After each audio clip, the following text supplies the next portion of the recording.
congressmen and senators and the president. If the president ordered us to stand down if the Russians launched nuclear weapons, would he be the president? No, he'd be an enemy officer. This isn't rhetoric, folks. This is what we have. And that's the last domino to fall with the military and the police who get it because they're inside and see it happening, is that it's not the federal government. That's why last year I called for it, Drudge linked to it. A bunch of top law professors read it and agreed with me. My new Declaration of Independence, which I'm going to rewrite soon and call the Declaration of Emergency Survival. The Declaration of SOS. I said, the Declaration of Independence says that it's our right and our duty to reform or abolish a government that's destructive of our basic liberty and freedom. Go read the Declaration of Independence. I'm paraphrasing it. So I said, listen, let's admit it's an occupied government, have the states pull out of it, declaring it illegitimate. Those that sign basically loyalty oaths, follow the Bill of Rights Constitution, and make immediate changes to secure the borders, to secure the debt, to secure the sovereignty, to stabilize the nation instead of cruising it towards destruction, Cloward and Piven, have emergency elections, have the legislatures again reappoint, vote themselves for U.S. senators so there's balance between the states and the feds, and reconstitute the republic. And libertarians and people and anarchic capitalists go, let's just get rid of it all. I guarantee you they're set up for that. The globalists plan to collapse the country later and bring in a North American Union and do what I just said, but with their people. And totally take over. We need to bring the republic back because I'm telling you, the collapse is going to be used to bring in the New World Order. I've studied what they do in other countries. So I'm trying to restore the republic, save America. I'm a restorationist, folks, not a revolutionary. I'm a revolutionary in media, a revolutionary in fighting tyrants that seize the government. But if you technically get down to it, and what did the Weathermen call conservatives and libertarians? It's come out in federal court. They call us counter-revolutionaries. It's come out that the Justice Department in their little commie meetings where they endorse Mao and stuff call us the counter-revolution. You know why? Because we are, folks. We're the Americans in a desperate bid to save the country. That's why we're listed as public enemy #1 by these criminals. And the public is so dumbed down, if they buy it, we lose everything. You're living in the beginning of a Red Dawn scenario. Literally. What happens in Red Dawn? They collapse Latin America into the United States. What's in Rex 84? It gets blamed on Reagan. That was just brought up by the Pentagon when Reagan was in there. This isn't a game, people. This is it. This is the beginning of it. Let's go to the clip with the head of the Border Patrol Retirees Union and the former deputy head of the Border Patrol itself. Here it is. The whole idea of asymmetrical warfare is to defeat your enemy from within. It is not to attack him from without. Of course, the threat comes from without, but they have to be inside of the United States to effect a successful warfare strategy.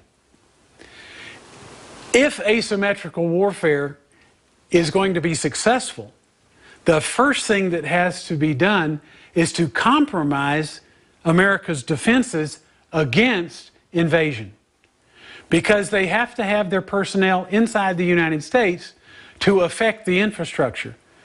Our hospitals, our schools, our electric grid, our power supplies, our water supply. Basically, what we call infrastructure. All of those things create our infrastructure. But they have to affect the degeneration from inside the United States. The markers that we're seeing that indicate this is asymmetrical warfare is because the reaction that the United States is taking is they're taking the opportunity of inviting these illegal aliens to come here. They're concentrating them in one place in the United States, the Rio Grande Valley, and they're drawing the resources that are protecting the rest of the United States border to care for the illegal alien children, to help with the overflow of the minors, to transport, to take care of the needs of these people while they're in Homeland Security custody. All this takes the resources that are protecting America at the border off of the border. So now the borders are wide open. This gives the people that are trying to get their infrastructure, their personnel, their drugs, their dirty bombs, their biological weapons, their chemical weapons into the United States without being noticed, because this part of the border is open. It is not being patrolled. It is a perfect military strategy. It doesn't raise any eyebrows because we're focused on the children. But we need to focus on our children, because this is asymmetrical warfare. Everything says it is. And the way the United States government is responding to it is concealing that fact from the American people. That's right.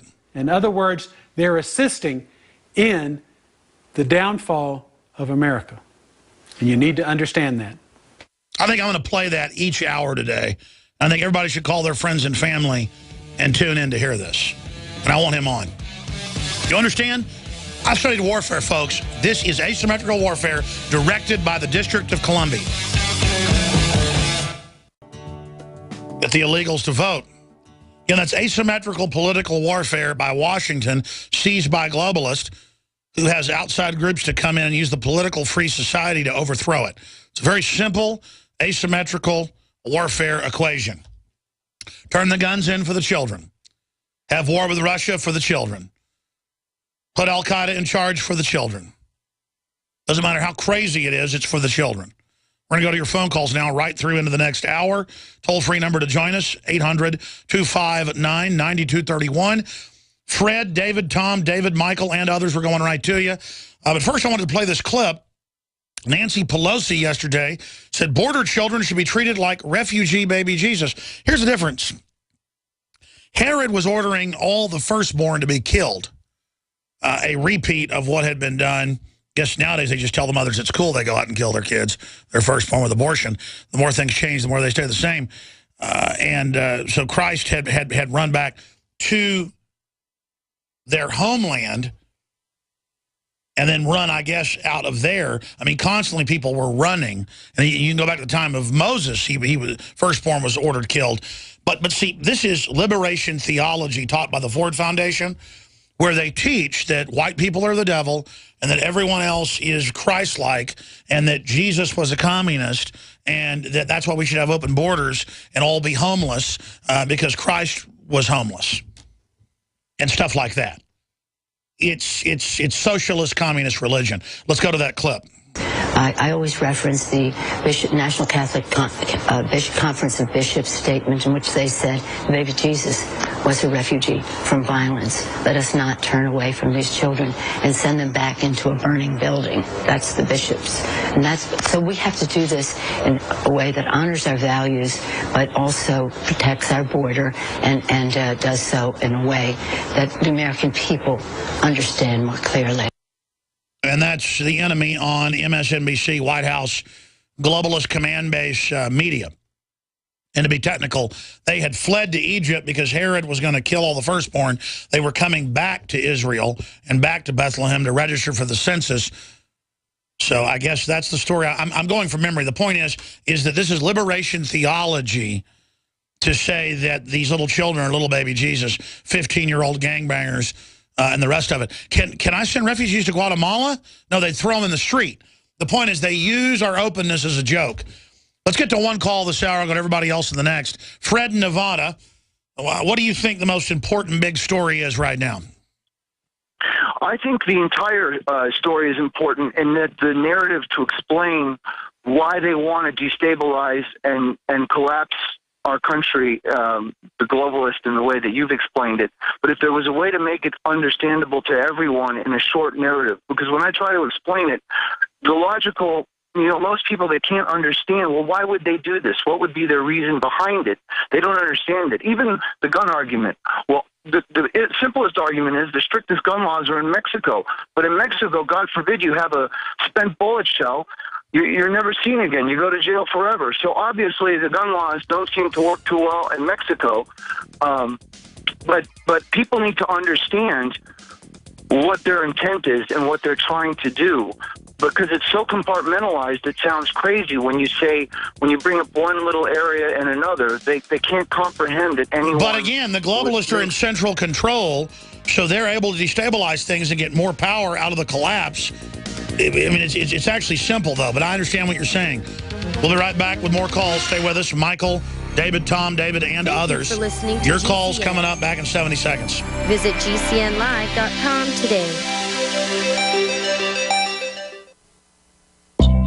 Hi, I'm Dr. Edward Group. It took me 20 years of searching the globe to find the deposit of the highest purity iodine available. The new Survival Shield X2 is mined from 7,000 to 10,000 feet below the earth in pristine, environmentally clean conditions. The iodine crystals we use are extracted from an ancient 300 million plus year old deposit deep in the earth. It's the strongest nascent iodine on the market today. It delivers 650 micrograms per drop. Experience the new formula. Experience the ancient purity. Shield your family. Survival Shield X2. Available now at InfoWarsLife.com. X2 from InfoWarsLife.com or call toll-free 888-253-3139.